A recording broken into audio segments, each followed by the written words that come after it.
राजधानी रांची में main road पर लगे ईद के बाजार को लेकर बीजेपी ने सवाल खड़े किए हैं। विपक्ष ने चुनौती दी है कि अगर झारखंड पुलिस में दम है तो रांची मेन रोड को खाली करके दिखाए और अतिक्रमण मुक्त कराए। बीजेपी की इसी चुनौती पर सियासत गर्म हो गई। ये रिपोर्ट देखिए। झारखंड में रमजान को लेकर राजनीतिक रार इस बात पर छिड़ गई है कि राजधानी रांची के मेन रोड पर ईद का बाजार सज धज कर तैयार है। इक्करा मस्जिद से लेकर डेली मार्केट तक ईद का बाजार सजा हुआ है। इसी मुद्दे को लेकर शुक्रवार को सदन में सियासत गरमाई रही और बीजेपी विधायक सीपी सिंह ने हेमंत सरकार को चुनौती दी कि दम है तो ईद के समय मेन रोड को क्लियर कराकर दिखाए। एक क्षेत्र विशेष में जाकर अपना पुरुषार्थ दिखाने का काम करता है, लेकिन दूसरे क्षेत्र में उनका पुरुषार्थ कहां खत्म हो जाता है अध्यक्ष महोदय? क्यों वहां शिखंडी की भूमिका में हो जाते हैं? बजट सत्र के दौरान भारतीय जनता पार्टी के विधायक सीपी सिंह ने झारखंड पुलिस के दोहरे रवैये पर सवाल खड़े किए। रांची एसएसपी पर तंज कसा कि हिंदुओं के पर्व होली में हुड़दंग मचाने पर उन्होंने 10 फीट जमीन में गाड़ देने की धमकी दी थी।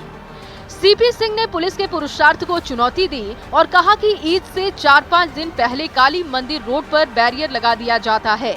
सरकार में दम है तो मेन रोड को मुक्त कराए। सीपी सिंह को नेता प्रतिपक्ष बाबूलाल का साथ मिला। कहा कि जब हम सीएम थे तब दुर्गा पूजा और ईद में सड़कें क्लियर रहती थी। जब हम इस राज्य के मुख्यमंत्री बने थे तो दोनों समुदाय के लोगों को बुला करके और यहाँ के डीसी, एसपी और चीफ सेक्रेटरी और डीजी को मैंने कहा था और हमने कहा था कि भाई अगला साल से जब इस रांची में दुर्गा पूजा होगी या रांची में ईद लोग मनाएंगे तो सड़कों पर बाजार भी नहीं लगेगा, सड़कों पर नमाज भी नहीं होगा। बाबूलाल ने कहा कि सीएम रहते दुर्गा पूजा का पंडाल भी सड़क के किनारे बनवाते थे। ईद में मेन रोड को खाली कराने के सवाल पर सत्ता पक्ष ने विपक्ष पर पलटवार किया।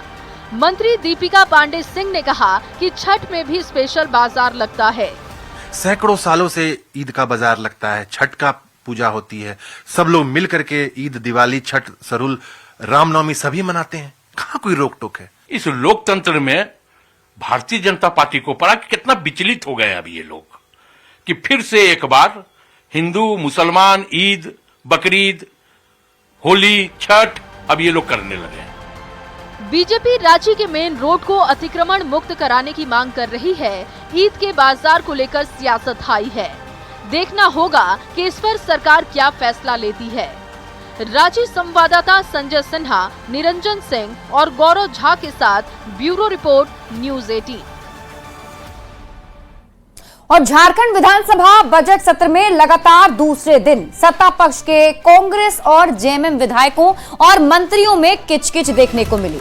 सदन की कार्यवाही के दौरान सत्ता पक्ष के एक विधायक और 2 मंत्री आपस में भिड़ गए। दरअसल कांग्रेस विधायक प्रदीप यादव ने गोड्डा में नर्सिंग कॉलेज खोलने से जुड़ा सवाल पूछा था। इस पर स्वास्थ्य मंत्री इरफान अंसारी ने जल्द ही कॉलेज खोलने की बात कही। इसी बीच मंत्री सुदेव कुमार ने हस्तक्षेप किया और सदन में ऑब्जेक्टिव सवाल और जवाब दिए जाने पर जोर दिया। इसी बीच इरफान अंसारी ने सुदेव कुमार के कटाक्ष पर ऐतराज जताया, जिस पर सुदेव कुमार ने भी पलटवार किया है। सौगात की जरूरत नहीं है, कॉलेज बनके तैयार है। आपने स्वीकार भी किया है, प्रश्न को पढ़िए जो उत्तर आपने लिखा है। भवन बनके तैयार है।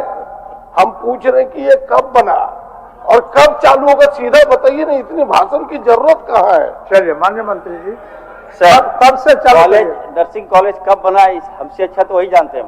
अच्छा ठीक है, चलिए फिर कब से चालू? ये कोई प्रश्न है महोदय, कब बना? आप बनवाए होंगे, से मतलब बना कब बनवाएंगे ये भी आपको पता है। लेकिन महोदय मैं आश्वस्त करता हूँ माननीय विधायक को कि मैं बहुत जल्द इसको चालू करवाऊंगा। महोदय पता नहीं क्यों ये प्रतीत होता है कि ऑब्जेक्टिव सवाल भी नहीं आ रहे हैं, ऑब्जेक्टिव जवाब भी नहीं आ रहे हैं। मेरा आपके माध्यम से आग्रह होगा माननीय मंत्री से कि ऑब्जेक्टिव जवाब होने चाहिए। सर मेरा प्रदीप जी का मामला था। सोनू जी बहुत जानकार है, हर चीज में कुदकते हैं महोदय। लेकिन चलिए मुझे कोई आपत्ति नहीं है महोदय। मैं ये कहना चाहता हूँ, ये सदन किसी की व्यक्तिगत संपत्ति नहीं है। नहीं कोई बात है, ये लोकाचार है और लोकाचार में अगर मैं बात कर रहा हूँ उनसे महोदय नहीं कर रहा, चलिए क्या हो गया? वहीं विधानसभा में जारी किचकिच पर सत्ता पक्ष की ओर से प्रतिक्रिया भी आई है। मंत्री हाफिजुल हसन ने कहा है कि विपक्ष तो कुछ कर नहीं रहा, तो हम लोग ही आपस में पक्ष और विपक्ष खेल रहे हैं। वहीं कांग्रेस विधायक अनूप सिंह ने कहा कि मंत्री के जवाब से विधायक अगर संतुष्ट नहीं होते हैं तो स्पीकर के आदेश से ही दूसरे मंत्री खड़े होते हैं। एक घर में आया मेहमान और घर में कुछ था नहीं, जो हम कल बोले भाई की कर भी मेहमान तो एक लोग कुछ हो नहीं, बोले हमने अपने लड़े दियो भाई देखते तो भाग गया तो मेहमान। अच्छा, तो वही चीज हम लोग अब नहीं कर रहे। ओ स्ट्रेटेजी है आपका कि बीजेपी को हावी नहीं होने देना, अपने हम लोग को लड़ना है, उसी को देखते रहे। नहीं, हर मंत्री चाहते हैं कि वो विधायक चाहे सत्ता दल के हों चाहे विपक्ष के हों, उनको संतुष्ट किया जाए। अगर कोई मंत्री संतुष्ट नहीं कर पा रहा है तो उसके सहायता में किसी भी मंत्री को खड़े होने का अधिकार है। और अगर सहायता में, क्योंकि वो तो विधानसभा अध्यक्ष की अनुमति से खड़ा हो रहा है ना, मंत्री खुद तो नहीं खड़ा हो रहा है। जब विधानसभा अध्यक्ष बोलते हैं कि हाँ बोलिए, तब बोलते हैं। तो आपने सुना जिस तरीके से विधायकों की तरफ से भी कहा जा रहा है कि सत्ता पक्ष की ओर से ये कहा जा रहा है कि हम आपस में ही बातचीत कर समाधान निकालने की कोशिश कर रहे हैं, लेकिन आज की जो तस्वीर है वो अलग ही सदन में देखने को मिली।